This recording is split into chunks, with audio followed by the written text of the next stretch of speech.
Irina शैक Ronaldo की ex girlfriend 2009 में Irina शैक जो एक रशियन मॉडल है उससे रोनाल्डो की पहली बार मुलाकात होती है और वो दोनों एक दूसरे को डेट करना शुरू कर देते हैं। अब दिसंबर 2015 में इरिना और रोनाल्डो क्रिसमस वेकेशन के लिए दुबई जाते हैं, लेकिन इसे अब फॉर्चुनेटली कहो या अनफॉर्चुनेटली कहो, उसी दौरान 31 दिसंबर को रोनाल्डो की मॉम का बर्थडे आ जाता है। अब रोनाल्डो चाहते थे कि वो लोग अपनी वेकेशन को छोड़कर उनकी मॉम को बर्थडे सरप्राइज देने के लिए पोर्तुगाल वापस चले जाए, लेकिन इरिना ये नहीं चाहती थी। She wanted to enjoy the vacation. सोच के देखो कि अगर आप वहाँ रोनाल्डो की जगह पर होते तो आप क्या करते। ज्यादा से ज्यादा दोनों में थोड़ी बहुत बहस हो जाती और कुछ ही घंटों में सब कुछ बैक टू नॉर्मल हो जाता, राइट? लेकिन रोनाल्डो ने क्या किया पता है? जस्ट बिकॉज इरिना ने उनकी मॉम के बर्थडे सरप्राइज के लिए मना कर दिया तो रोनाल्डो ने लिटरली वहीं पर उनके साथ ब्रेकअप कर दिया। यानी अपने मॉम के लिए रोनाल्डो ने अपना 5 साल का रिलेशनशिप तोड़ने में 5 मिनट भी नहीं लगने दिए। लेकिन अब आप यकीन नहीं करोगे कि अपनी मॉम को सर आंखों पर रखने वाले रोनाल्डो को उनकी मॉम अबॉर्ट करने वाली थी। वो चाहती ही नहीं थी कि रोनाल्डो पैदा हो,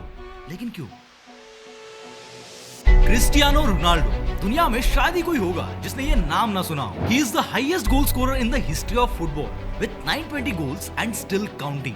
वही उनके सबसे बड़े राइवल मेसी के अभी तक 900 गोल्स भी नहीं हुए हैं। Even he is the highest paid footballer in the world, जिसने 2024 में यानी एक ही साल में 2200 करोड़ रुपए से भी ज्यादा का रेवेन्यू अर्न किया है। ये बंदा पोर्तुगल की हिस्ट्री का अब तक का बेस्ट प्लेयर रहा है, जिसने अपने कंट्री को उनकी हिस्ट्री का पहला टूर्नामेंट जितवाया है और इवन 10 बार ये बंदा Portugal's player of the year भी रह चुका है। And most importantly he is the world's most followed person on social media with more than 100 crore followers. लेकिन जैसे कि मैंने शुरुआत में ही कहा कि रोनाल्डो जैसे लेजेंड को उनकी मॉम अबॉर्ट करवाना चाहती थी, यही नहीं बल्कि आज करोड़ों की कार में घूमने वाला ये बंदा, आलीशान बंगलों में रहने वाला ये बंदा एक वक्त पर लोगों से मांग मांग कर बर्गर खाता था। अपने फुटबॉल करियर को लेकर इसे थोड़ी बहुत होप्स मिलने ही लगी थी, तभी उसको पता चलता है कि उसे टैकीकार्डिया नाम की एक भयंकर बीमारी है। जैसे तैसे करके जब ये बंदा इस बीमारी से बाहर निकल जाता है और फुटबॉल खेलना शुरू ही करता है कि एक पूरी लॉबी इस बंदे को डिफेम करने के लिए हाथ धोकर इसके पीछे पड़ जाती है। रोनाल्डो की लाइफ को स्टडी करते वक्त मुझे ऐसे कई शॉकिंग इंसिडेंट्स मिले जो ना आज तक मैंने किसी यूट्यूबर से सुने हैं और ना ही किसी पॉडकास्ट में इसे डिस्कस किया गया है। इस डॉक्यूमेंट्री का रिसर्च करने के लिए मैंने रोनाल्डो और उनको जानने वाले हर एक बंदे के इंटरव्यूज तो देखे ही है, बट अपार्ट फ्रॉम दैट इस डॉक्यूमेंट्री को और इन डेप्थ बनाने के लिए मैं पर्सनली 35 से भी ज्यादा ऐसे लोगों से मिला जो रोनाल्डो के डाई हार्ड फैंस हैं।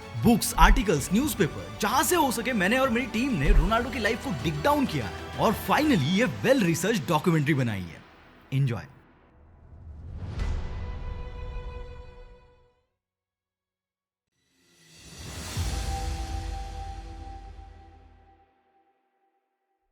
इक्कीस अगस्त 2024 को रोनाल्डो अपने इंस्टाग्राम पर एक रील शेयर करते हैं।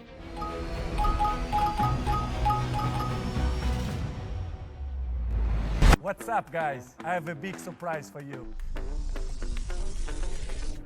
I have a new YouTube channel. और साथ ही फेसबुक और ट्विटर पर भी रोनाल्डो अपने यूट्यूब चैनल की अनाउंसमेंट कर देते हैं और उसके अगले ही दिन रोनाल्डो की एक पोस्ट से इन्फ्लुएंस होकर दुनिया भर के फैंस उनके यूट्यूब चैनल को सब्सक्राइब करना शुरू कर देते हैं और यूट्यूब पर एक के बाद एक नए नए रिकॉर्ड्स बनने लगते हैं। 1.5 घंटे में 1 मिलियन सब्सक्राइबर्स, 24 घंटे के अंदर 10 मिलियन सब्सक्राइबर्स और सिर्फ एक हफ्ते के अंदर ये बंदा 50 मिलियन सब्सक्राइबर्स का नंबर अचीव कर लेता है। यूट्यूब की पूरी हिस्ट्री में आज तक कोई भी यूट्यूबर ये माइलस्टोन अचीव नहीं कर पाया है। पूरे प्लैनेट पर रोनाल्डो इकलौता ऐसे इंसान है जो ये अनएक्सपेक्टेड, अनइमेजिनेबल चीज कर पाए हैं। This one single thing clearly shows कि इस बंदे का इन्फ्लुएंस क्या लेवल का है। सिर्फ 23 दिनों में रोनाल्डो के 60 मिलियन सब्सक्राइबर्स हो गए थे और पता है दुनिया का सबसे बड़ा यूट्यूबर मिस्टर बीस्ट को यहाँ तक पहुँचने में कितना टाइम लगा था?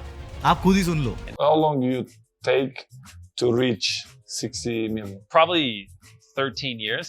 YouTube के अलावा Instagram पर भी रोनाल्डो के 647 मिलियन फॉलोअर्स है, which makes him the most followed person on Instagram. Even आज की डेट में रोनाल्डो दुनिया के इकलौते ऐसे इंसान हैं जिनके सोशल मीडिया पर 1 बिलियन यानी कि 100 करोड़ से भी ज्यादा फॉलोअर्स है और यही रीजन है कि आज रोनाल्डो दुनिया के हाईएस्ट पेड इंस्टाग्राम सेलिब्रिटी है। यू वॉन्ट बिलीव कि रोनाल्डो एक स्पॉन्सर्ड इंस्टाग्राम पोस्ट के लिए $3.4 मिलियन यानी कि 28 करोड़ रुपए चार्ज करते हैं। And just for your information, Virat Kohli इसमें 14 नंबर पर आते हैं जो एक इंस्टाग्राम पोस्ट के लिए 12 करोड़ रुपए चार्ज करते हैं। बाकी Messi, Selena Gomez, Kylie Jenner, Rock ये सेलिब्रिटीज एक पोस्ट के लिए कितना चार्ज करते हैं या आप चाहो तो पॉज करके इस टेबल में देख सकते हो। रोनाल्डो का इन्फ्लुएंसिंग पावर इस लेवल का है कि वो चाहे तो किसी भी ब्रांड का इमेज स्क्रैच से बिल्ड कर सकते हैं और चाहे तो किसी बने बनाए ब्रांड को स्क्रैच भी बना सकते हैं। कोका कोला वाला इंसिडेंट तो पता ही होगा आपको, और जिनको नहीं पता उनको एक बार क्विक रिकैप दे देता हूं, और जिन्हें पता भी है वो भी फिर से सुन लेना, क्योंकि ये इंसिडेंट जितनी बार सुनो फ्रेश ही लगता है। तो बात है जून 2021 की, जब यूरोपियन फुटबॉल चैंपियनशिप चल रही थी और 14 जून 2021 को हंगरी और पोर्चुगल के बीच में एक मैच होने वाला था। इस मैच से पहले एक कॉन्फ्रेंस हुई थी जिसमें रोनाल्डो एज अ पोर्चुगल के कैप्टन प्रेजेंट थे। अब कोका कोला इस टूर्नामेंट की ऑफिशियल स्पॉन्सर थी, तो उन्होंने कॉन्फ्रेंस टेबल पर सबके सामने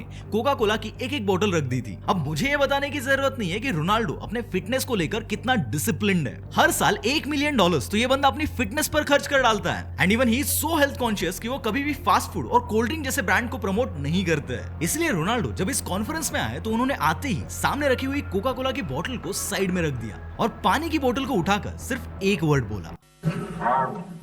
आगुआ एक पोर्टुगीज वर्ड है जिसका मीनिंग होता है वाटर। सो नोइंगली या अननोइंगली रोनाल्डो के थ्रू लोगों तक ये मैसेज गया कि लोगों को शुगरी ड्रिंक्स की जगह पानी पीना चाहिए। रोनाल्डो के थ्रू हुई इस एक रैंडम चीज की वजह से कोका कोला का मार्केट कैप $4 बिलियन यानी कि अराउंड 32,000 करोड़ रुपए से गिर गया था। मतलब इमेजिन करो कि एक बॉटल को बस यहाँ से वहां सरकाने की वजह से अगर ये बंदा किसी वेल नोन ब्रांड का मार्केट कैप 32,000 करोड़ रुपए से गिरा सकता है, तो इसकी इन्फ्लुएंस पावर क्या लेवल की होगी। अब इस कोका कोला वाले इंसिडेंट के सिर्फ 2 महीने बाद रोनाल्डो के इन्फ्लुएंस का एक और एग्जांपल देखने को मिलता है। देखो, रोनाल्डो भले ही एक पोर्चुगीज प्लेयर है, लेकिन वो अपने करियर में रियल मैड्रिड, यूवेंटस, अल नसर ऐसे कई अलग अलग क्लब्स के लिए खेल चुके हैं। लेकिन इन सब में से उनका फेवरेट क्लब है इंग्लैंड का Manchester United. And I love that club. You know, I'm not that kind of guy that forgot the past. देखो, 2003 से लेकर 2009 के बीच रोनाल्डो मैनचेस्टर यूनाइटेड के लिए खेलते थे। इसके बाद उन्होंने मैनचेस्टर को छोड़कर दूसरे क्लब्स के लिए खेलना शुरू कर दिया। लेकिन 27 अगस्त 2021 को मैनचेस्टर यूनाइटेड अपने ऑफिशियल ट्विटर अकाउंट से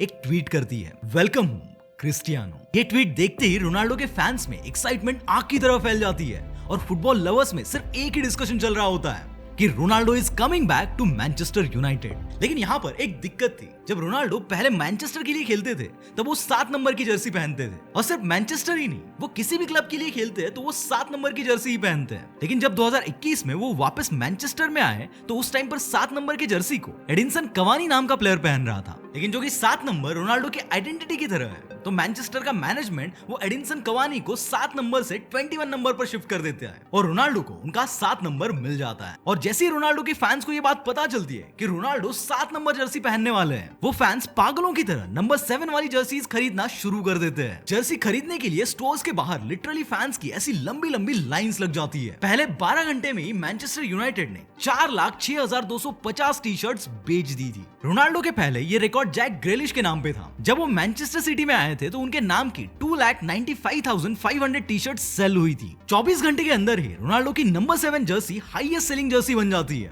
पहले ये रिकॉर्ड मेसी के नाम पे था जब वो पीएसजी क्लब में गए थे। और इतना ही नहीं, सिर्फ 72 घंटों के अंदर रोनाल्डो के इस टी शर्ट सेल से मैनचेस्टर यूनाइटेड अप्रोक्सीमेटली 718 करोड़ रुपए कमा लेता है। Seriously, this is one of the craziest example of influence I have ever seen. Even the more exciting example is ये साउथ कोरिया वाला इंसिडेंट। ध्यान से सुनना। जुलाई 2019 में रोनाल्डो इटली के यूवेंटस क्लब के लिए खेलते थे। अब होता यह है कि फास्टा पब्लिश नाम की एक कोरियन कंपनी यूवेंटस क्लब और कोरिया की के लीग ऑल स्टार्स के बीच एक फ्रेंडली मैच ऑर्गेनाइज करने की अनाउंसमेंट करती है। अब ये कंपनी इस मैच को इस तरीके से मार्केट करती है कि रोनाल्डो साउथ कोरिया में आएंगे और मैच से पहले रोनाल्डो के फैंस को रोनाल्डो का ऑटोग्राफ और उनके साथ सेल्फी लेने का मौका दिया जाएगा। फैंस रोनाल्डो से मिलने के लिए इतने एक्साइटेड थे कि अनाउंसमेंट के कुछ ही मिनट्स में 65,000 टिकट सोल्ड आउट हो जाते हैं और उनमें से कई लोग तो एक एक टिकट के लिए 25,000 रुपए से भी ज्यादा अमाउंट पे करते हैं। चलो यहाँ तक तो फिर भी सब ठीक था। अब 26 जुलाई 2019 को साउथ कोरिया की कैपिटल सोल में ये मैच होने वाला था। फैंस रोनाल्डो को देखने के लिए बहुत ज्यादा एक्साइटेड थे, लेकिन यहाँ पर एक बहुत बड़ी प्रॉब्लम हो जाती है। फ्लाइट डिले होने की वजह से यूवेंटस की टीम लेट आती है, जिससे वो फैंस जिन्होंने एक टिकट के लिए 25,000 रुपए पे किए थे ताकि बस रोनाल्डो का एक ऑटोग्राफ या सेल्फी मिल जाए, उनको वो मौका ही नहीं मिलता। अब इससे भी शॉकिंग बात ये हुई कि मसल फटीग होने की वजह से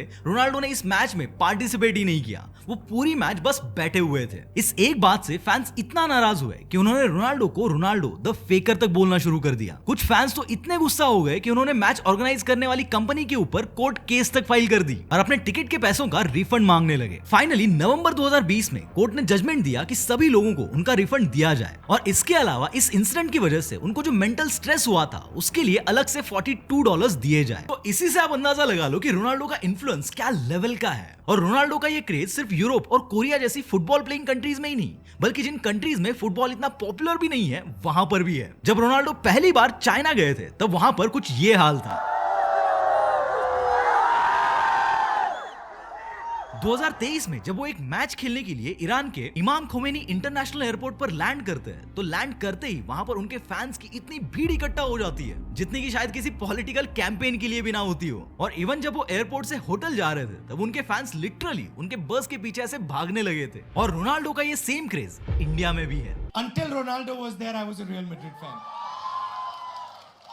रोनाल्डो का यही क्रेज और world wide popularity is the reason कि नाइकी ने रोनाल्डो के साथ $1 बिलियन की लाइफ टाइम डील साइन की है। आज पूरी दुनिया में 4 ही ऐसे प्लेयर्स हैं जिनके साथ नाइकी ने लाइफ टाइम डील साइन की है, और उनमें से 3 बास्केटबॉल प्लेयर्स हैं। रोनाल्डो ही सिर्फ एक प्लेयर है जो फुटबॉल बैकग्राउंड से आते हैं। और नाइकी जैसे ब्रांड तो छोड़ो, पोर्चुगल जैसी कंट्री की गवर्नमेंट तक रोनाल्डो के इस इन्फ्लुएंस को अच्छे से समझती है। 2021 में पोर्चुगल की गवर्नमेंट ने विजिट पोर्चुगल नाम का एक कैंपेन लॉन्च किया था ताकि पोर्चुगल में फॉरेन टूरिस्ट को अट्रैक्ट किया जाए। और इस कैंपेन के लिए पोर्चुगल गवर्नमेंट ने रोनाल्डो को ब्रांड एम्बेसडर बना दिया था। इवन इसके बाद इस कैंपेन को यूएसए के टाइम स्क्वायर पर भी शो किया गया था। Hi New York, what's up Times Square?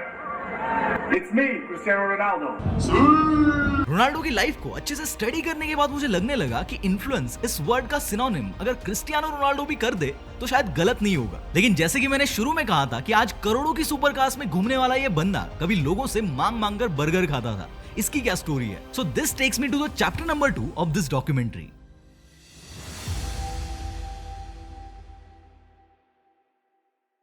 5 Feb 1985 को होसे अवेरो और डोलोरेस अवेरो के घर Cristiano Ronaldo dos Santos Aveiro का जन्म होता है। बहुत से लोगों को लगता है कि क्रिस्टियानो रोनाल्डो में क्रिस्टियानो फर्स्ट नेम और रोनाल्डो सरनेम होगा, लेकिन ऐसा नहीं है। इसके पीछे एक बहुत ही यूनिक रीजन है। रोनाल्डो की माँ चाहती थी कि बच्चे का नाम क्रिस्टियानो हो, और उनके पापा जो कि American actor and former US president Ronald Reagan के बहुत बड़े फैन थे, इसलिए वो चाहते थे कि बच्चे का नाम रोनाल्डो हो। इसलिए दोनों नेम्स को मिक्स करके उन्होंने बच्चे का नाम क्रिस्टियानो रोनाल्डो रख दिया। रोनाल्डो के अलावा उनके 3 और बड़े भाई बहन थे और रोनाल्डो उन सब में सबसे छोटे थे। डॉक्यूमेंट्री के शुरुआत में मैंने कहा था कि रोनाल्डो की माँ उन्हें अबॉर्ट करवाना चाहती थी, लेकिन क्यों? तो बात कुछ ऐसी थी कि रोनाल्डो के पापा जो कि एज अ गार्डनर जॉब करते थे, वो एक अल्कोहल एडिक्ट थे और वो कई बार नशे में रोनाल्डो की मॉम को फिजिकली अब्यूज करते थे। जब रोनाल्डो की मॉम 5 साल की थी तभी उन्होंने अपनी माँ को खो दिया था और उनकी आगे की परवरिश भी एक अनाथालय में हुई थी। इवन आगे उनकी शादी होने के बाद भी उन्होंने एज अ कुक और क्लीनर का काम करके अपनी फैमिली को संभाला। यानी अपने बचपन से ही उन्होंने बहुत बुरे हालात फेस किए थे। इसलिए उन्होंने सोचा कि इनके ऑलरेडी 3 बच्चे हैं और घर की फाइनेंशियल सिचुएशन भी बहुत ज्यादा खराब है, तो ऐसे हालात में वो एक और बच्चे की परवरिश कैसे कर पाएगी। और उन्होंने ना चाहते हुए रोनाल्डो को अबॉर्ट करने का डिसीजन ले लिया था, लेकिन फॉर्चुनेटली डॉक्टर के मना करने की वजह से वो पॉसिबल नहीं हो पाया। रोनाल्डो जब 7 साल के थे तभी से वो अपने घर पर या बाहर फ्रेंड्स के साथ फुटबॉल खेलते थे। When I was very young, probably 7, 8, 9 years old, I started to play in home, in the street. वो ऐसे ही टाइम पास के लिए खेलते थे। उनका एज सच फुटबॉल में फुल टाइम करियर परस्यू करने का कोई प्लान नहीं था, लेकिन फिर धीरे धीरे फुटबॉल में उनका इंटरेस्ट बढ़ना शुरू हो गया। अब जैसे मैंने पहले बताया था कि रोनाल्डो के पापा एक अल्कोहल एडिक्ट थे, but let me tell you कि रोनाल्डो के इनिशियल फुटबॉल करियर में उनके पापा का सबसे बड़ा रोल रहा है। रोनाल्डो के पापा एक गार्डनर होने के साथ साथ एंडोरिनिया नाम की एक लोकल फुटबॉल टीम में पार्ट टाइम किट मैन का भी काम किया करते थे, इसलिए उनको फुटबॉल के बारे में अच्छा खासा नॉलेज था। इसीलिए जब वो अपने बेटे को फुटबॉल खेलते हुए देखते थे तो उनको फील होता था कि रोनाल्डो के अंदर फुटबॉल को लेकर एक हिडन टैलेंट है। इसी वजह से वो रोनाल्डो को फुटबॉल खेलने के लिए मोटिवेट करते थे। बचपन में रोनाल्डो फुटबॉल खेलने के साथ साथ स्ट्रीट क्लीनिंग का भी काम किया करते थे, ताकि अपने पैशन को फॉलो करते करते कुछ पैसे कमाकर वो अपनी फैमिली को भी जितना हो सके उतनी हेल्प कर सके। बाद में रोनाल्डो ने अपने पापा के कहने पर ही एंडोरिनिया फुटबॉल टीम को ज्वाइन कर लिया। 1992 से लेकर 1995 तक यानी 3 साल तक वो एंडोरिनिया के लिए ही खेलते रहे, लेकिन 1995 में वो एंडोरिनिया को छोड़कर नासियोनाल क्लब में चले गए, जो कि उस वक्त का सबसे बड़ा लोकल फुटबॉल क्लब हुआ करता था। अगले 2 साल तक रोनाल्डो ने नासियोनाल क्लब की तरफ से ही फुटबॉल खेला। इन 2 क्लब में लगभग 5 साल खेलने के बाद रोनाल्डो की फुटबॉल स्किल्स काफी इंप्रूव हो गई थी और अब रोनाल्डो की लाइफ में एक लाइफ चेंजिंग अपॉर्चुनिटी आने वाली थी। लेकिन साथ ही एक बहुत बड़ा प्रॉब्लम भी आने वाला था। अपॉर्चुनिटी ये थी कि स्पोर्टिंग सीपी, जो कि पोर्चुगल के टॉप 3 बिगेस्ट फुटबॉल क्लब में से एक है, उसके 3 दिन के ट्रायल्स चल रहे थे, जिसमें वो यंग प्लेयर्स को सिलेक्ट करके अपने क्लब में शामिल करना चाहते थे, ताकि वो उन बच्चों को कम एज से ही फुटबॉल के लिए ट्रेन कर पाए। और फॉर्चुनेटली इसमें रोनाल्डो का सिलेक्शन हो जाता है और 1,14,000 की फीस पर वो स्पोर्टिंग सीपी क्लब ज्वाइन कर लेते हैं। लेकिन जैसे कि मैंने बताया कि अपॉर्चुनिटी के साथ उनकी लाइफ में एक बहुत बड़ी प्रॉब्लम भी आने वाली थी। रोनाल्डो जो उस वक्त सिर्फ 11 साल के थे, वो अपना घर, अपने पेरेंट्स, भाई बहन और दोस्तों को छोड़कर अपने शहर से 967 किलोमीटर दूर लिस्बन शहर में शिफ्ट हो गए, जहां पर स्पोर्टिंग सीपी क्लब की ट्रेनिंग एकेडमी थी। लिस्बन आने के बाद वो 3 महीने में सिर्फ एक बार ही अपने पेरेंट्स से मिल पाते थे, जो कि 11 साल के बच्चे के लिए बहुत मुश्किल चीज थी। Toughest time in my life. It was when I left my family with 11. Even उस दौरान रोनाल्डो के पास खाना खाने तक के पैसे नहीं होते थे, और जब कभी उनको रात को भूख लगती थी तो उनको मांग कर खाना पड़ता था। Later nights, 10:30, 11, we are a little bit hungry. So we had a McDonald's next to the stadium where we live, and we always go to the back door and we knock the door.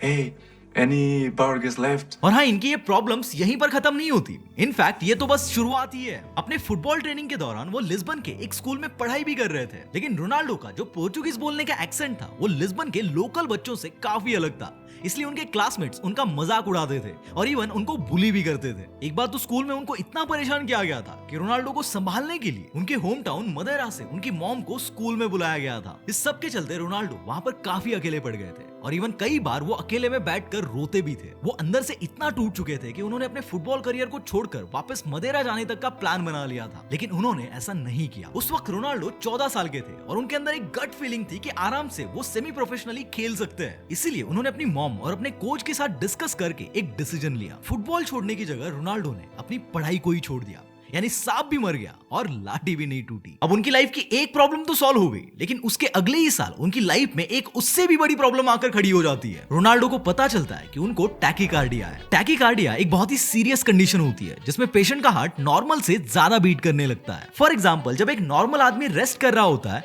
तो उसका heart 1 minute में 60 से 100 बार beat करता है, लेकिन tachycardia patients में ये number 100 से ऊपर ही रहता है। 15 साल की उम्र में ही टैकीकार्डिया को ट्रीट करने के लिए रोनाल्डो को एक हार्ट सर्जरी करवानी पड़ी थी, लेकिन इतने चैलेंजेस के बाद भी रोनाल्डो ने गिव अप नहीं किया और डेडिकेटेडली अपने गेम पर फोकस करते रहे, और इसी डेडिकेशन का रिजल्ट उनको अब मिलने वाला था। अभी तक क्रिस्टियानो स्पोर्टिंग सीपी की यूथ टीम की तरफ से खेल रहे थे, लेकिन 2002 में उनको यूथ टीम से डायरेक्ट सीनियर टीम में प्रमोट कर दिया जाता है, और उसी साल वो स्पोर्टिंग सीपी की बी टीम से स्पोर्टिंग सीपी की मेन टीम में आ जाते हैं। यही वो साल था जहां से रोनाल्डो का सीनियर फुटबॉल करियर शुरू होता है। यही से दुनिया को पता चलना शुरू होता है कि फुटबॉल वर्ल्ड में क्रिस्टियानो रोनाल्डो नाम से भी कोई प्लेयर है। फास्ट फॉरवर्ड टू 2025, रोनाल्डो को आज पूरी दुनिया जानती है। उनके पास पैसों की कोई कमी नहीं है, वो जो चाहे वो आज अफोर्ड कर सकते हैं। लेकिन एक अनसेड रियलिटी ये भी है कि एक सर्टेन स्टेज के बाद इंसान पैसों से बहुत ऊपर उठ जाता है और अपने लेवल पर वो अपने हिसाब से सोसाइटी में कुछ इंपैक्ट क्रिएट करने की कोशिश करता है। इसलिए रोनाल्डो ने अपने बचपन से जो स्ट्रगल देखी है, जो प्रॉब्लम फेस की है,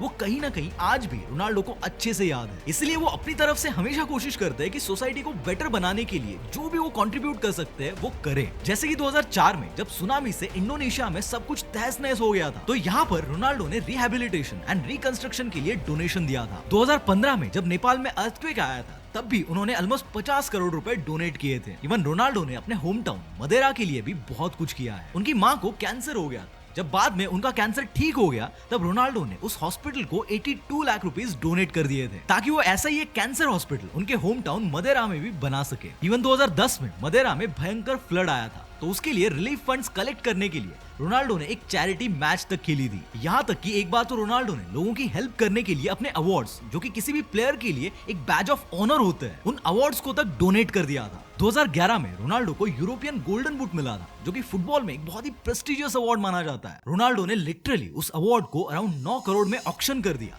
और सारा पैसा डोनेट कर दिया था। ऐसे ही 2017 में उन्होंने अपने एक बैलन डोर को भी ऑक्शन कर दिया था, और इस ऑक्शन से जो अराउंड 4.5 करोड़ रुपए आए थे उन्हें भी डोनेट कर दिया था। इतना ही नहीं, 2014 की बात है जब एक 10 महीने के बच्चे की फैमिली रोनाल्डो से रिक्वेस्ट करती है कि रोनाल्डो उनके ऑटोग्राफ वाली जर्सी और उनके बूट्स उनको दे दे, ताकि वो उसको ऑक्शन करा के उससे जो भी पैसा आएगा उससे उनके बेटे का इलाज कर पाए। लेकिन जब रोनाल्डो को ये बात पता चलती है तो वो खुद हॉस्पिटल जाते हैं और उस बच्चे के इलाज में खर्च होने वाले अराउंड 68 लाख रुपए वो अपनी जेब से पे करते हैं। इवन कोविड के दौरान भी रोनाल्डो ने पोर्चुगल के हॉस्पिटल्स को अराउंड 9.5 करोड़ रुपए डोनेट किए थे, और यहाँ तक कि उन्होंने उस दौरान यूवेंटस क्लब से मिलने वाली अपनी एनुअल सैलरी में से 36 करोड़ रुपए सैलरी कम ली थी। और ये तो मैंने बस कुछ ही स्टोरीज बताई है, आपको रोनाल्डो के ऊपर ऐसी कई सारी स्टोरीज मिल जाएगी कि रोनाल्डो सोसाइटी में पॉजिटिव इंपैक्ट क्रिएट करने के लिए क्या कुछ नहीं करते, लेकिन सोसाइटी के लिए इतना कुछ करने के बाद भी ये बंदा हमेशा किसी न किसी कंट्रोवर्सी में फंसा ही रहा है। And this brings me to the chapter number 3 of this documentary.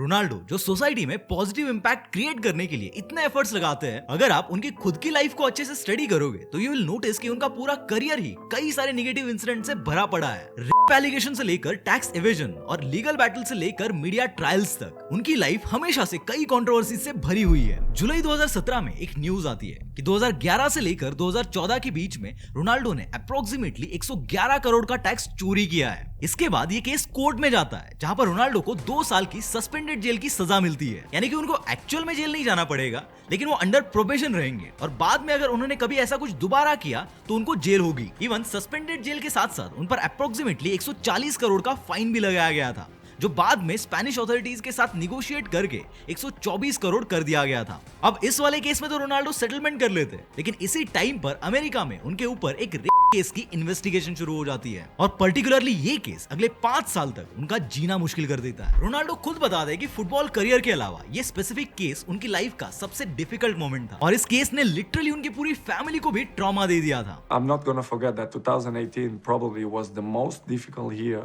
ये केस बड़ा कॉम्प्लिकेटेड है, इसे ध्यान से सुनना। तो कहानी शुरू होती है अप्रैल 2017 में, जब डेर स्पिगल नाम की एक जर्मन मीडिया कंपनी एक आर्टिकल पब्लिश करती है कि रोनाल्डो ने जून 2009 में लास वेगस में एक लेडी का रेप किया था और उस लेडी को अपना मुंह बंद रखने के लिए कुछ पैसे भी दिए थे। इस आर्टिकल के अकॉर्डिंग उस लेडी ने रेप के दूसरे दिन रोनाल्डो के against Las Vegas police station में केस भी फाइल कर दिया था, लेकिन वहां पर उसने रोनाल्डो का नाम और होटल की लोकेशन नहीं बताई थी, क्योंकि अलेजेडली वो लेडी रोनाल्डो की सेलिब्रिटी पावर को देखकर डर गई थी और उसने सोचा था कि अगर उसने रोनाल्डो के ऊपर एलिगेशंस लगाए तो चांसेस थे कि उसे भयंकर तरीके से पब्लिक बैकलैश का सामना करना पड़े। अब यहाँ तक डेर स्पिगल के उस आर्टिकल में कहीं पर भी उस लेडी का नाम रिवील नहीं किया जाता है। इस सब के बाद वो लेडी लॉ फर्म से एक लॉयर हायर करती है एंड जनवरी 2010 में रोनाल्डो और उस लेडी की लीगल टीम एक मीटिंग करती है। उस मीटिंग में वो लेडी और उसकी फैमिली भी मौजूद होती है, लेकिन उस मीटिंग में रोनाल्डो नहीं जाते। दोनों साइड से निगोशिएशन शुरू होता है और आखिर रोनाल्डो की लीगल टीम उस लेडी को 1,70,00,000 रुपए देकर out of the court settlement कर लेती है, लेकिन इसके बदले विक्टिम से एक एग्रीमेंट साइन करवाया जाता है कि विक्टिम कभी भी पब्लिक में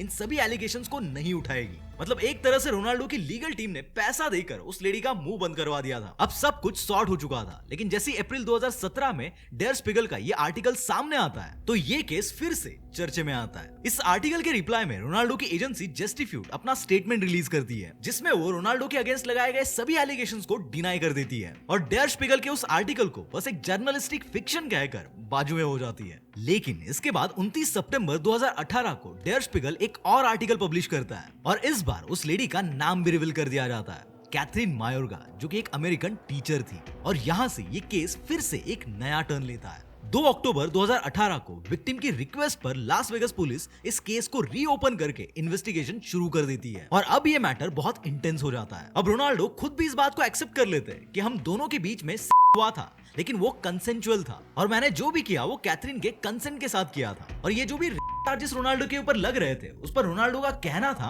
कि सिर्फ उनको डिफेम करने के लिए एक इंटेंशनल डिफेमेशन कैंपेन चलाया जा रहा है। तो अब रोनाल्डो की ये बात सुनकर सवाल ये आता है कि अगर ये सब कुछ कंसेंचुअल था तो रोनाल्डो के लीगल टीम ने विक्टिम को पैसे क्यों दिए थे? अगर आपकी कोई गलती ही नहीं थी तो आपको डर किस बात का था? तो देखो, इस बात को लेकर रोनाल्डो के लॉयर ने सामने आकर कहा था कि पैसे देने का मतलब ये नहीं था कि हमने कैथरीन के एलिगेशंस को एक्सेप्ट कर लिया है। इनफैक्ट पैसे देकर हम इस केस को जल्दी से जल्दी खत्म करना चाहते थे, क्योंकि इस न्यूज के बाहर आने से रोनाल्डो की पब्लिक इमेज खराब हो सकती थी, जो उन्होंने कई सालों से हार्डवर्क करके बनाई थी। अब ये तो थी रोनाल्डो की साइड, लेकिन कैथरीन के लॉयर को कोर्ट में ये प्रूव करना था कि रोनाल्डो और कैथरीन के बीच उस रात जो भी हुआ वो कंसेंचुअल तो बिल्कुल नहीं था, बल्कि रोनाल्डो ने विक्टिम के साथ जबरदस्ती की थी। लेकिन वो लोग इस बात को प्रूव नहीं कर पाए। इसलिए जुलाई 2019 में लास वेगस प्रोसिक्यूटर्स ने कहा कि कैथरीन के सभी एलिगेशंस रीजनेबल डाउट्स के अलावा और कुछ भी प्रूव नहीं कर पा रहे, क्योंकि 2009 में तो उसने रोनाल्डो का नाम और होटल की लोकेशन भी नहीं बताई, जिसकी वजह से पुलिस रोनाल्डो के अगेंस्ट प्रॉपर एविडेंस कलेक्ट नहीं कर पाई और ना ही इस केस पर कोई मीनिंगफुल इन्वेस्टिगेशन हो पाई। इसलिए इनफ एविडेंस ना होने की वजह से रोनाल्डो के ऊपर जो भी एलिगेशंस लगाए गए थे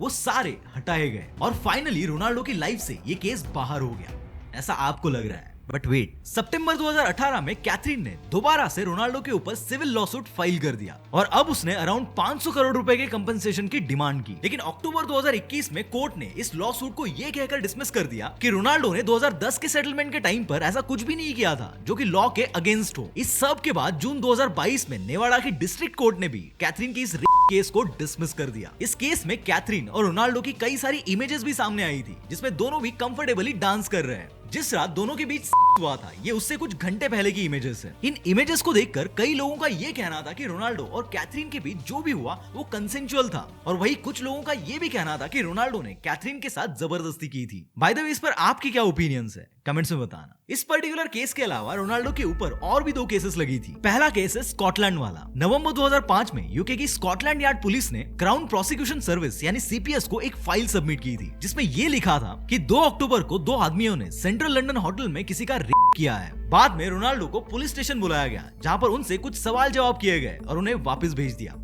इसके बाद स्कॉटलैंड यार्ड के स्पोक्स पर्सन बोलते हैं कि रोनाल्डो के अगेंस्ट रेप करने के कोई एविडेंस नहीं है और उनको इनोसेंट बोलकर छोड़ दिया जाता है। और सरप्राइजिंगली जिन 2 लेडीज ने ये एलिगेशंस लगाए थे उनमें से एक तो बाद में रेप एलिगेशन वापस भी ले लेती है। दूसरा केस है 2008 का। इसमें होता यह है कि 2008 में डेली मिरर नाम का एक ब्रिटिश न्यूज़पेपर रोनाल्डो के ऊपर शराब पीने के एलिगेशंस लगा देता है। नाउ यू माइट थिंक कि शराब पीना वेस्टर्न कल्चर में एक बहुत आम सी बात है, तो इसमें एलिगेशंस लगाने वाली कौन सी बात हो गई। तो देखो, एक बार रोनाल्डो ने बोला था कि वो शराब नहीं पीते हैं, लेकिन जुलाई 2008 में उन्होंने किसी इंजरी रिकवरी के लिए एक बार शराब पी ली थी। इसके ऊपर डेली मिरर का कहना था कि रोनाल्डो ऐसे कैसे झूठ बोल सकते हैं। लेकिन जब रोनाल्डो ने डेली मिरर के अगेंस्ट डिफेमेशन को लेकर लीगल एक्शन ले ली तो नवंबर 2010 को डेली मिरर ने रोनाल्डो से माफी भी मांग ली और जो भी लीगल एक्सपेंसेस रोनाल्डो को देने पड़े थे उनका कंपेंसेशन भी दे दिया। सो जब आप रोनाल्डो की लाइफ को क्रोनोलॉजिकली स्टडी करोगे तो यू विल इजीली अंडरस्टैंड कि उनकी लाइफ कितनी कंट्रोवर्सीज से भरी हुई है और कितने तो भी बार उनकी पब्लिक इमेज बर्बाद होते होते बची है। लेकिन इतनी सारी कंट्रोवर्सीज, इतने सारे केसेस और इतनी सारी प्रॉब्लम्स फेस करने के बाद भी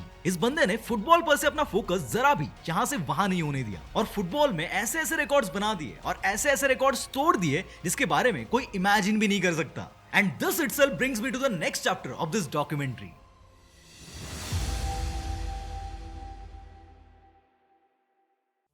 रोनाल्डो के करियर की शुरुआत होती है स्पोर्टिंग सीपी क्लब के साथ। वो इस क्लब के पहले ऐसे प्लेयर थे जिसने एक ही सीजन में अंडर 16, अंडर 17, अंडर 18 और इवन मेन टीम के लिए भी खेला था। बेसिकली होता यह था कि रोनाल्डो को एक टीम में डाला जाता था लेकिन उनके क्रेजी परफॉर्मेंस की वजह से उनको नेक्स्ट टीम में प्रमोट कर दिया जाता था। स्पोर्टिंग सीपी क्लब के मैनेजर रोनाल्डो की ऐसी ड्रिबलिंग स्किल से इतने इंप्रेस हुए कि उन्होंने उनको डायरेक्ट मेन टीम में सिलेक्ट कर लिया था और यहीं से रोनाल्डो का सीनियर फुटबॉल करियर शुरू हुआ था। 14 अगस्त 2002 को रोनाल्डो ने यूएफए चैंपियंस लीग में इंटर मिलान के अगेंस्ट अपना पहला मैच खेला। ये जो यूएफए है ये बिल्कुल वैसा ही है जैसे एशियन क्रिकेट को ऑर्गेनाइज करने के लिए एशियन क्रिकेट काउंसिल यानी एसीसी है। जैसे एसीसी की सभी कंट्रीज सिर्फ एशिया से ही आती है, वैसे यूएफए की 55 कंट्रीज में से 52 कंट्रीज अकेले यूरोप से आती है। यूएफए एक ऑर्गेनाइजिंग बॉडी है जो नेशनल और क्लब लेवल पर कई सारे कॉम्पिटिशंस को ऑर्गेनाइज करती है। अगर नेशनल लेवल पर देखें तो वहां पर डिफरेंट कंट्रीज की नेशनल टीम पार्टिसिपेट करती है और वहीं पर क्लब लेवल की बात करें तो वहां पर चैंपियंस लीग सबसे ज्यादा पॉपुलर है जिसमें इन 55 कंट्रीज के कई अलग अलग क्लब्स पार्टिसिपेट करते हैं। इसको अगर और सिंप्लीफाइड लैंग्वेज में बताऊं तो जैसे क्रिकेट में इंडिया की आईपीएल है, पाकिस्तान की पीएसएल है, ऐसी अलग अलग कंट्रीज की अलग अलग लीग्स होती है। वैसे ही फुटबॉल में हर कंट्री की लीग होती है, लाइक स्पेन की ला लीगा, इंग्लैंड की प्रीमियर लीग, पोर्चुगल की प्रीमियरा लीगा एंड सो ऑन। और इन सभी लीग्स में वहां के लोकल क्लब्स पार्टिसिपेट करते हैं। अब अगस्त 2003 में रोनाल्डो ऐसी एक लीग में स्पोर्टिंग सीपी क्लब के साइड से खेल रहे थे और उस मैच में वो मैनचेस्टर यूनाइटेड को हरा देते हैं। इस मैच में रोनाल्डो का गेम देखकर मैनचेस्टर यूनाइटेड के प्लेयर्स बहुत ज्यादा इंप्रेस हो जाते हैं और वो अपने मैनेजर एलेक्स फर्ग्यूसन से रिक्वेस्ट करते हैं कि कैसे भी करके क्रिस्टियानो रोनाल्डो को मैनचेस्टर यूनाइटेड में लेकर आओ। इसके बाद फर्ग्यूसन स्पोर्टिंग सीपी को अराउंड 93 करोड़ रुपीस की ट्रांसफर फी देकर रोनाल्डो को मैनचेस्टर यूनाइटेड में शामिल कर लेते हैं और रोनाल्डो उस टाइम तक इंग्लैंड की फुटबॉल हिस्ट्री के मोस्ट एक्सपेंसिव टीनेजर बन जाते हैं और यहीं से रोनाल्डो की यूके के मैनचेस्टर यूनाइटेड की जर्नी शुरू हो जाती है। रोनाल्डो जब यूनाइटेड ज्वाइन करते हैं तब वो चाहते थे कि उनको 28 नंबर की जर्सी मिले क्योंकि उनके पहले क्लब स्पोर्टिंग सीपी में भी उनका वही नंबर था, लेकिन एलेक्स फर्ग्यूसन रोनाल्डो को 7 नंबर की जर्सी देते हैं और इसके पीछे का रीजन भी बहुत इंटरेस्टिंग था। ये 7 नंबर वही आइकॉनिक नंबर था जिसको जॉर्ज बेस्ट, एरिक कैंटना और डेविड बेकहम जैसे यूनाइटेड के कई स्टार प्लेयर्स ने पहना था और रोनाल्डो को लेकर फर्ग्यूसन को ये यकीन था कि ये बंदा इस 7 नंबर जर्सी की लेगेसी को आगे लेकर जाएगा। इस 7 नंबर की जर्सी की हिस्ट्री क्या है और इसको पहनने वाले के ऊपर क्या लेवल का परफॉर्मेंस प्रेशर होता है, ये रोनाल्डो को भी काफी अच्छे से पता था। इसलिए शुरुआत में वो ये रिस्पॉन्सिबिलिटी लेने से थोड़ा हिचकिचा रहे थे, लेकिन बाद में उन्होंने इस चैलेंज को एक्सेप्ट किया और आज यही 7 नंबर उनकी पहचान बन गया है। 16 नवंबर 2003 को रोनाल्डो मैनचेस्टर यूनाइटेड की तरफ से अपना डेब्यू मैच खेलते हैं। अपनी पहली मैच में जब वो ग्राउंड पर आते हैं तो उनके वेलकम में उनको एक बेहतरीन स्टैंडिंग ओवेशन मिलता है।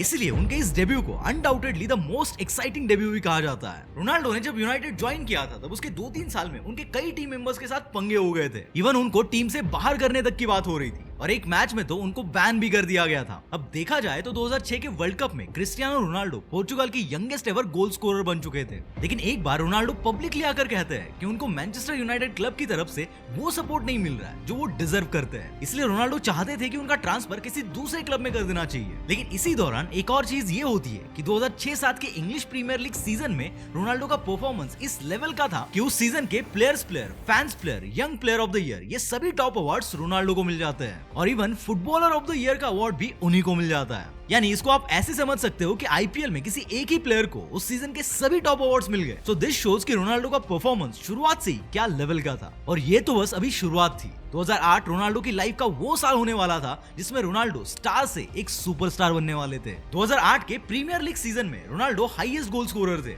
जिसके लिए उनको प्रीमियर लीग का सबसे बड़ा अवार्ड गोल्डन बूट मिलता है। उसी साल चैंपियंस लीग में रोनाल्डो टॉप स्कोरर थे, जिसके लिए उनको UEFA club footballer of the year का अवार्ड भी मिलता है। यहाँ तक कि इसी साल यानी 2008 में ही रोनाल्डो को फर्स्ट टाइम बैलन डोर और FIFA world player of the year का अवार्ड भी मिल जाता है। उसी साल उन्होंने एक गोल मारा था, पहले तो आप वो गोल देख लो।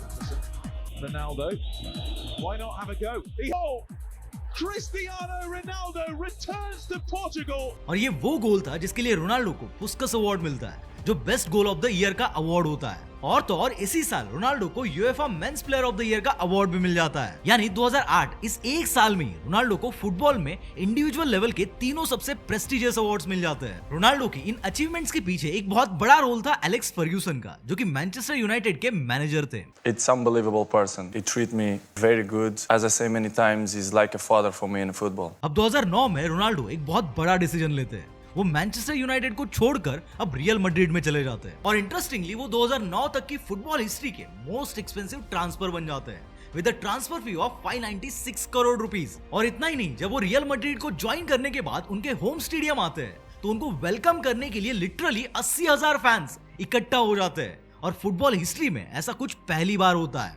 अब सब कुछ सही चल ही रहा था कि अक्टूबर 2009 में रोनाल्डो के एंकल में एक इंजरी हो जाती है, जिसकी वजह से वो 7 हफ्तों तक मैच नहीं खेल पाते। और इवन अगर देखा जाए तो 2009 से लेकर अराउंड 2013 तक वी कैन से कि फुटबॉल में मेसी का एरा था। 2009 से लेकर 2012 तक यानी कंटिन्यूअसली 4 साल तक मेसी लगातार 4 बैलन डोर लेकर गए थे, लेकिन 2013 में रोनाल्डो का वापस से कमबैक हो जाता है। 2013 और 14 बैक टू बैक 2 साल फीफा बैलन डोर रोनाल्डो अपने नाम कर लेते हैं। अब सितंबर 2015 में रोनाल्डो एक और रिकॉर्ड सेट करते हैं। ये राउल गोंजालेस है, जो रियल मैड्रिड के one of the best player थे। इन्होंने 550 मैचेस में 228 गोल मारे थे, जो कि सितंबर 2015 तक का हाईएस्ट रिकॉर्ड था। लेकिन सितंबर 2015 में रोनाल्डो ये रिकॉर्ड ब्रेक कर देते हैं और इसमें सरप्राइजिंग बात ये थी कि रोनाल्डो ये रिकॉर्ड सिर्फ 203 मैचेस खेलकर ही ब्रेक करते हैं। मतलब कहां 550 मैचेस और कहां 203 मैचेस। इसके बाद अगेन 2016 में रोनाल्डो अपना 4th बैलन डोर भी जीत जाते हैं। अब 2018 का बैलन डोर तो रोनाल्डो नहीं जीत पाते हैं, लेकिन रोनाल्डो उस साल एक ऐसा गोल मारते हैं, पहले तो वो गोल देख लो यार। What an incredible sight you can see around the ground, not just the Real Madrid. इस गोल को लेकर रोनाल्डो खुद कहते हैं कि वो आज भी उनका सबसे फेवरेट गोल है। अब उसी साल यानी 2018 में ही रोनाल्डो का रियल मैड्रिड के साथ कॉन्ट्रैक्ट खत्म हो जाता है। कई वीक्स की निगोसिएशन के बाद जुलाई 2018 में रोनाल्डो 800 करोड़ की ट्रांसफर फीस के साथ इटली के यूवेंटस क्लब को ज्वाइन कर लेते हैं। ये ट्रांसफर फी एक 30 साल से ज्यादा उम्र के प्लेयर को दी गई आज तक की हाईएस्ट ट्रांसफर फी थी। आगे 2018 से लेकर 2021 यानी 3 साल तक रोनाल्डो यूवेंटस के लिए खेलते हैं और फिर 27 अगस्त 2021 को मैनचेस्टर यूनाइटेड अनाउंस करती है कि रोनाल्डो उनकी टीम में वापस आ रहे हैं। ये कॉन्ट्रैक्ट 2 साल का था, जिसके लिए यूनाइटेड रोनाल्डो को 15 मिलियन यूरोज की ट्रांसफर फीस पे करती है। अब शुरुआत के 1 साल तक रोनाल्डो यूनाइटेड के लिए बहुत बढ़िया खेलते हैं, लेकिन उसके अगले साल एक प्रॉब्लम क्रिएट हो जाती है, जिससे रोनाल्डो सीधा यूनाइटेड को छोड़कर एक दूसरे क्लब को ज्वाइन कर लेते हैं। तो हुआ कुछ यूं था कि उस दौरान यूनाइटेड का जो पुराना मैनेजर था उसकी जगह अब एक नया मैनेजर आ चुका था, इसलिए कहीं ना कहीं रोनाल्डो और उस नए मैनेजर के बीच वो केमिस्ट्री नहीं बन पा रही थी। The empathy with the coach is not good. अब इसके कई रीजंस थे, लाइक ये नया मैनेजर रोनाल्डो की जगह कुछ यंग प्लेयर्स को प्रेफरेंस दे रहा था। इवन कई मैचेस में तो रोनाल्डो को बिठा कर रखा गया था, जिससे कहीं ना कहीं वो बात उनके सेल्फ रिस्पेक्ट पर आ चुकी थी। लेकिन उनकी एज, ट्रांसफर फी और हाई सैलरी डिमांड की वजह से कई यूरोपियन क्लब्स उनको अफोर्ड ही नहीं कर पा रहे थे, इसलिए उन्हें मना कर देते थे। अब फाइनली 22 नवंबर 2022 को यूनाइटेड रोनाल्डो के साथ का कॉन्ट्रैक्ट टर्मिनेट कर देता है। अब यहाँ से सबको लग रहा था कि रोनाल्डो की एज भी हो गई है और अब वो शायद रिटायरमेंट ले सकते हैं, क्योंकि ज्यादातर प्लेयर्स यही ऑप्शन चूज करते हैं। लेकिन यहाँ पर रोनाल्डो के करियर में एक ऐसा ट्विस्ट आता है जो किसी ने कभी एक्सपेक्ट भी नहीं किया था। 30 दिसंबर 2022 को एक न्यूज आती है कि रोनाल्डो ने सऊदी अरेबिया के फुटबॉल क्लब अल नसर के साथ 2025 तक का कॉन्ट्रैक्ट साइन कर लिया है और इसके लिए रोनाल्डो को 1740 करोड़ रुपए पर ईयर की आज तक की हाईएस्ट फुटबॉल सैलरी दी गई है। And this is how the Cristiano Ronaldo, जिन्होंने 2002 में ऑफिशियली अपने फुटबॉल करियर की शुरुआत की थी, वो कई सालों की अप्स एंड डाउन्स की जर्नी के बाद यहाँ तक पहुंचे हैं। लेकिन इन अप्स एंड डाउन्स में, सभी लीगल बैटल्स में और हर मुसीबत में अगर रोनाल्डो के साथ कोई खड़ा था तो वो थी उनकी फैमिली। और इतनी इंसाइटफुल और वेल रिसर्च डॉक्यूमेंट्री में अगर हम रोनाल्डो की फैमिली के बारे में बात नहीं करेंगे तो इस डॉक्यूमेंट्री में कुछ मिसिंग, कुछ अधूरा सा रह जाएगा। And this brings me to the 5th chapter of this documentary.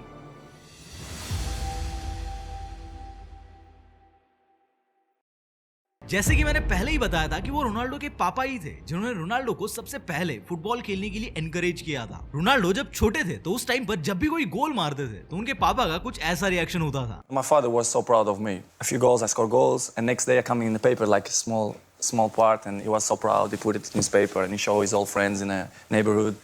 2002 में रोनाल्डो का सीनियर फुटबॉल करियर शुरू ही हुआ था और उसके सिर्फ 3 साल बाद यानी सितंबर 2005 में ओवर अल्कोहल कंजम्पशन की वजह से उनके पापा का लिवर फेल हो जाता है और रोनाल्डो के पापा की डेथ हो जाती है। उनके पापा अपनी ट्रीटमेंट करवाने के लिए रोनाल्डो के पास इंग्लैंड भी गए थे, लेकिन तब तक काफी देर हो चुकी थी और सिर्फ 52 साल की उम्र में उनकी डेथ हो गई थी। उस टाइम पर रोनाल्डो सिर्फ 20 साल के थे और ये उनके लिए ऑब्वियसली एक बहुत हार्ट ब्रेकिंग मोमेंट था, क्योंकि भले ही उनके पापा अल्कोहलिक थे लेकिन उन्होंने उनकी तरफ से जितना और जो हो सकता है रोनाल्डो के लिए वो सब किया था। 2004 में उनके पापा ने एक इंटरव्यू दिया था और जब उस इंटरव्यू को रोनाल्डो ने पहली बार देखा तब वो लिटरली कैमरे के सामने ही रोने लग गए थे।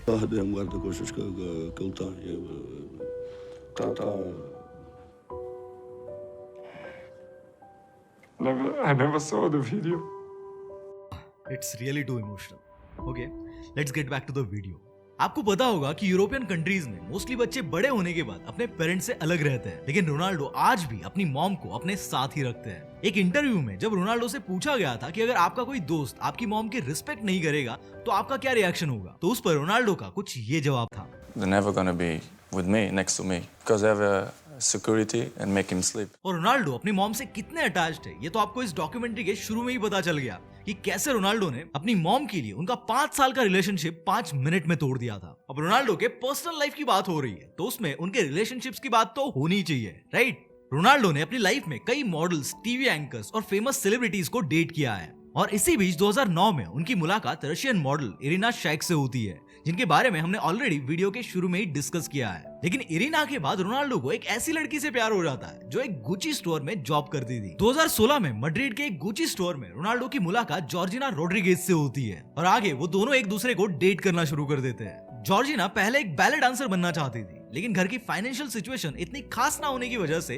बाद में उसने मॉडलिंग में जाने का डिसीजन ले लिया था। बाद में वो लंदन में पढ़ने के लिए गई थी और वहां से वापस आने के बाद जॉर्जिना मैड्रिड आ जाती है, जहां पर उनको फाइनेंशियली बहुत प्रॉब्लम फेस करनी पड़ती है। और आगे जब उनकी लाइफ में रोनाल्डो आते हैं तब से उनकी लाइफ कंप्लीटली बदल जाती है। कई बार रोनाल्डो जॉर्जिना को गुची स्टोर से पिकअप करने के लिए अपनी लग्जरी कार्स लेकर जाते थे। एक बार तो रोनाल्डो अपनी बुगाटी लेकर चले गए थे, जिसको देखकर जॉर्जिना के सभी कोवर्कर्स की आंखें फटी की फटी रह गई थी। उनको इस बात पर यकीन नहीं हो रहा था कि वो सब लोग खुद बस से ट्रैवल करते हैं और वही उनकी कोवर्कर बुगाटी में घूम रही है। फास्ट फॉरवर्ड टू 2025, 2016 से लेकर आज 2025 तक यानी 9 साल से जॉर्जिना और रोनाल्डो साथ में रहते हैं। इवन इनके 2 बच्चे भी हैं, लेकिन अभी तक इन्होंने शादी नहीं की है। अब उन्होंने शादी क्यों नहीं की है, इसका रीजन तो बस जॉर्जिना और रोनाल्डो को ही पता है। हाँ, जिनको नहीं पता उनको बता दूं, इन 2 बच्चों के अलावा रोनाल्डो के और भी 3 बच्चे हैं, लेकिन ये तीनों बच्चे सरोगसी से हुए हैं। इन तीनों बच्चों की बायोलॉजिकल मदर कौन है ये भी इन्होंने आज तक रिवील नहीं किया है। इन 5 बच्चों में से क्रिस्टियानो रोनाल्डो जूनियर रोनाल्डो का सबसे बड़ा बेटा है, जिसको रोनाल्डो अभी से फुटबॉलर बनने के लिए ट्रेन कर रहे हैं।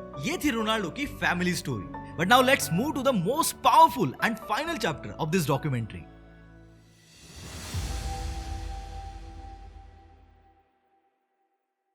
रोनाल्डो की नेटवर्थ $1 बिलियन से भी ज्यादा है और वो पहले ऐसे फुटबॉलर है जिसने $1 बिलियन की नेटवर्थ क्रॉस की है। अब जब मैं रिसर्च कर रहा था तो मुझे एक बात बहुत फैसिनेट कर गई कि भाई पॉपुलर तो मेसी भी है, विराट कोहली भी है, MS धोनी भी है और ऐसे कई सारे एथलीट्स हैं जो कि ग्लोबली पॉपुलर है, लेकिन ये सब लोग रोनाल्डो की जितना बड़ा बिजनेस एम्पायर क्यों नहीं खड़ा कर पाए, ये लोग कहाँ कम पड़ गए। तो इसके ऊपर जब मैं रिसर्च करता गया तो आई गॉट टू नो कि फुटबॉल तो फुटबॉल, लेकिन बिजनेस को लेकर भी रोनाल्डो का जो माइंडसेट है वो कितना पावरफुल और विजनरी है। अभी कुछ महीने पहले एक न्यूज आई थी कि जैकी श्रॉफ ने भीड़ू इस वर्ड को ही पेटेंट कर लिया है और इवन उनके फोटोज और उनके नाम को कोई उनके कंसेंट के बगैर यूज ना करे, इसलिए वो दिल्ली हाई कोर्ट में तक गए थे। इवन 2022 में अमिताभ बच्चन ने भी अपने वॉइस और इमेजेस को पेटेंट कर लिया था। इंडिया में ऐसे और भी कई लोगों ने अपने इमेज राइट्स को पेटेंट कर लिया है। लेकिन इसमें नोटिस करने लायक बात यह है कि जब से एआई की हेल्प से डीप फेक वीडियोस वगैरह बननी शुरू हुई है, उसके बाद से हमारे यहाँ के लोग खुद के इमेज राइट्स को पेटेंट करने लग गए और वो भी अपनी इमेज वायलेशन की सेफ्टी के लिए। लेकिन पता है रोनाल्डो ने अपने इमेज राइट्स कब पेटेंट करके रखे थे?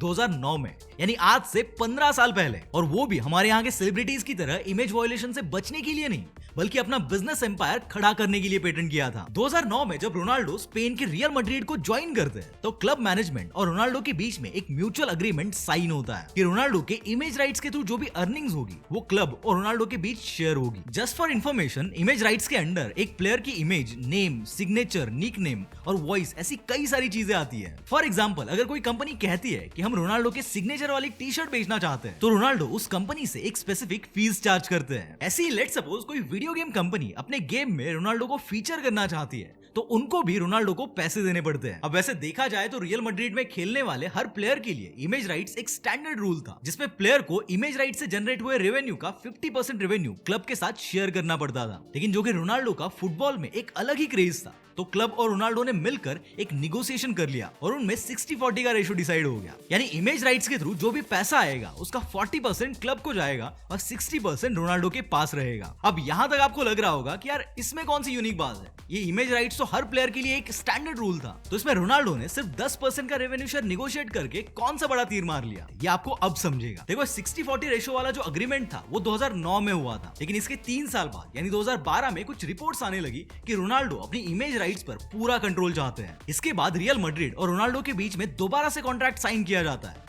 और इमेज राइट्स के थ्रू आने वाले रेवेन्यू में रोनाल्डो का शेयर पहले से और भी ज्यादा बढ़ जाता है। अब वो कितना परसेंट बढ़ता है ये तो कहीं पर डिस्क्लोज नहीं किया गया, या फिर हो सकता है कि मुझे रिसर्च में ना मिला हो, लेकिन अगर आप में से किसी को पता है तो कमेंट्स में बता देना। अब 2012 में रोनाल्डो के पास जो भी इमेज राइट्स थे वो उनको यूज करके एक बहुत बड़ा गेम खेलते हैं और यही वो स्ट्रैटेजी थी जिससे रोनाल्डो का बिजनेस यूरोप के बाहर, China, south Korea, even India और यहाँ तक कि पूरे एशिया में फैल जाता है। कैसे?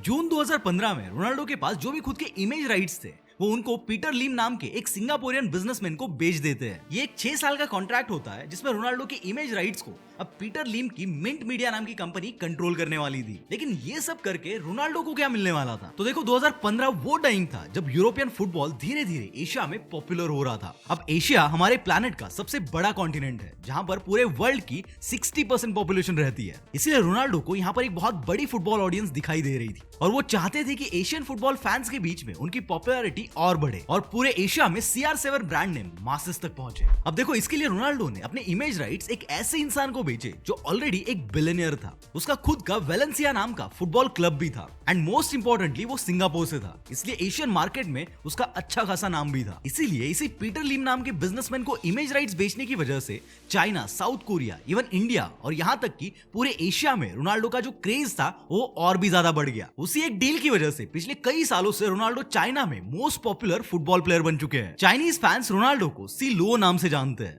जिसमें सी मींस क्रिस्टियानो और लो मींस रोनाल्डो। इवन इंडिया में भी रोनाल्डो के लाखों हार्डकोर फैंस देखने को मिल जाते हैं। अब जैसे जैसे एशिया में रोनाल्डो की पॉपुलैरिटी बढ़ती गई, उनके इंस्टाग्राम फॉलोअर्स भी उसी स्पीड से बढ़ते गए और इस एक चीज ने रोनाल्डो का बिजनेस गेम कंप्लीटली बदल कर रख दिया। कैसे? देखो 2015 में पीटर लिम के साथ जब ये डील साइन हुई थी, उस टाइम पर रोनाल्डो के सिर्फ 35 मिलियन फॉलोअर्स थे और वो पूरी दुनिया में 10th नंबर पर थे। उस वक्त किसी को अंदाजा भी नहीं था कि आगे चलकर रोनाल्डो दुनिया के सबसे बड़े इंस्टाग्राम सेलिब्रिटी बन जाएंगे। लेकिन पीटर लिम के साथ हुई डील के सिर्फ 3 साल बाद यानी अक्टूबर 2018 में रोनाल्डो इंस्टाग्राम के मोस्ट फॉलोड पर्सन बन जाते हैं और तब से लेकर आज तक इस टाइटल के कोई आसपास भी नहीं आ पाया है। रोनाल्डो के बिजनेस माइंडसेट को समझने के लिए मैंने उनके सोशल मीडिया को बहुत प्रिसाइजली स्टडी किया है, उनकी कई सारी पोस्ट को बहुत बारीकी से एनालाइज किया और इसके बाद मुझे उनके कंटेंट में एक बहुत ही यूनिक पैटर्न ऑब्जर्व हुआ। इन फोटोज को देखो, ये सब पोस्ट फुटबॉल रिलेटेड है और इन पर ऑन एन एवरेज 6 से 7 मिलियन लाइक्स है। लेकिन अब इन फोटोज को देखो, ये फोटोज लाइफस्टाइल और फिटनेस रिलेटेड है और इन पर ऑन एन एवरेज 15 से 16 मिलियन लाइक्स है। यानी भले ही रोनाल्डो एक फुटबॉलर है, लेकिन रोनाल्डो को ये बात बहुत अच्छे से पता है कि जरूरी नहीं कि दुनिया का हर बंदा फुटबॉल लवर होगा। इसलिए रोनाल्डो ने अपने सोशल मीडिया को मेनली इन 4 टाइप्स के कंटेंट में डिवाइड किया है: football, fitness, luxury lifestyle and sponsored post, ताकि जिन लोगों को फुटबॉल में इंटरेस्ट भी नहीं होगा वो लोग भी उनके aesthetic fitness, cool personality, personal life, super cars, private jet ऐसी लग्जरियस लाइफस्टाइल को देखने के लिए आएंगे और इसी से रोनाल्डो के ब्रांड CR7 की वैल्यू स्काई रॉकेट हो जाती है। लेकिन कैसे? तो देखो, अगर इन केस किसी को फुटबॉल में ज्यादा इंटरेस्ट भी नहीं होगा तो भी उन लोगों को रोनाल्डो की ये लाइफस्टाइल इंस्पायर करती है और इसी माइक्रो ऑब्जर्वेशन को यूज करके रोनाल्डो ने अपने पूरे बिजनेस को मेनली 2 कैटेगरीज में डिवाइड किया है। One is premium fitness and second is premium lifestyle. पहले प्रीमियम फिटनेस की बात करते हैं। ये वूप नाम की कंपनी है जो प्रीमियम फिटनेस बैंड बनाती है। इनके सबसे कम प्राइस वाले बैंड की प्राइस भी 4200 रुपए से शुरू होती है और ये तो सिर्फ इस बैंड की वन टाइम कॉस्ट है। इसके साथ आपको पर मंथ अराउंड 2600 रुपए का सब्सक्रिप्शन अलग से लेना पड़ता है। इस कंपनी में रोनाल्डो ने हेवीली इन्वेस्ट किया हुआ है और वो इसके ग्लोबल ब्रांड एम्बेसडर भी है। इसके अलावा 2016 में रोनाल्डो ने यूएसए की क्रंच फिटनेस के साथ मिलकर CR7 फिटनेस बाय क्रंच नाम के जिम्स की शुरुआत की थी। आज रोनाल्डो की ये जिम्स यूएस, कनाडा, ऑस्ट्रेलिया और स्पेन जैसी कई कंट्रीज में 300 से भी ज्यादा लोकेशंस पे है। इवन रोनाल्डो ने उर्जू नाम से एक मिनरल वाटर ब्रांड भी लॉन्च किया है जिसके 1.5 लीटर के बोतल की प्राइस ही 4000 रुपए है। इसके साथ ही रोनाल्डो ने ब्राजील की एवान्यूट्री कंपनी के साथ मिलकर एडवांस रिकवरी फॉर एथलीट्स को भी शुरू किया है। इस कंपनी के कंप्रेशन बूट्स, मसाज गन्स और लाइट थेरेपी बूट्स एथलीट्स को उनकी ट्रेनिंग और रिकवरी में हेल्प करते हैं। इस कंपनी के एक क्रायोथेरेपी बूट की प्राइस ही अराउंड 5 लाख रुपए है। अब ये तो हो गई रोनाल्डो के फिटनेस कैटेगरी की बात। अब आते हैं रोनाल्डो के प्रीमियम लाइफस्टाइल वाली कैटेगरी पर। रोनाल्डो और पेस्टाना होटल ग्रुप नाम की पोर्चुगीज कंपनी ने एक ज्वाइंट वेंचर शुरू किया है जिसका नाम है पेस्टाना CR7। आज ये hotel chain Portugal, Spain, USA, Morocco जैसी कई कंट्रीज में ऑपरेट होती है। इसी के साथ ग्रुपो मैबल कैपिटल नाम की एक प्राइवेट इन्वेस्टमेंट फर्म में रोनाल्डो बिजनेस पार्टनर भी है जो कि रेस्टोरेंट, रियल एस्टेट और प्राइवेट इक्विटी को मैनेज करती है। इसी प्रीमियम लाइफस्टाइल कैटेगरी में प्रीमियम रेस्टोरेंट्स के अलावा रोनाल्डो अपने CR7 ब्रांड के अंडर क्लोथिंग और परफ्यूम्स तक सेल करते हैं। CR7 ब्रांड की एक अंडरवेयर की प्राइस भी 1000 रुपए से शुरू होती है और उनके एक 50 ml परफ्यूम बॉटल की प्राइस भी 4700 रुपए से शुरू होती है। और इवन इस प्रीमियम लाइफस्टाइल कैटेगरी के अंडर रोनाल्डो का इंस्पायरिया नाम से एक हेयर क्लिनिक ब्रांड भी है। इस क्लिनिक के अंडर हेयर ट्रांसप्लांट से लेकर बियर्ड ट्रांसप्लांट और इवन आईब्रो ट्रांसप्लांट से लेकर कई तरह के हेयर ट्रीटमेंट्स ऑफर किए जाते हैं। इंस्पायरिया रोनाल्डो का लेटेस्ट बिजनेस वेंचर है जिसको उनकी गर्लफ्रेंड जॉर्जिना हेड करती है। रोनाल्डो ने बहुत ही स्मार्टली अपने सोशल मीडिया डोमिनेंस को यूज करके उसके अराउंड एक पूरा का पूरा बिजनेस एम्पायर खड़ा किया है जो कि हर एथलीट के बस की बात नहीं होती है।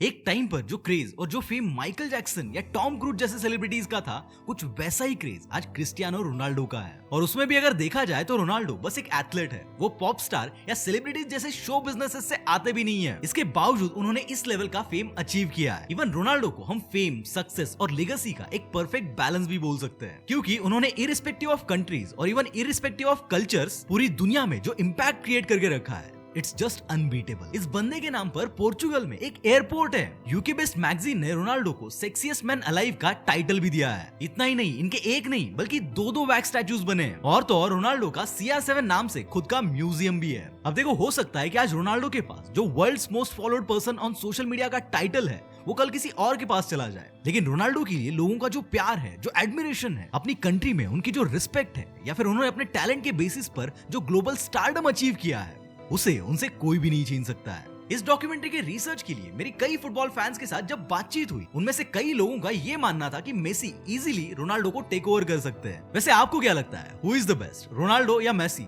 या फिर आपके दिमाग में कोई और ही नाम है? कमेंट्स में बताओ। और हाँ, अगर चैनल पर नए हो तो सब्सक्राइब करके जाना, क्योंकि चैनल पर ऐसी बहुत सारी और नई डॉक्यूमेंट्रीज आने वाली है।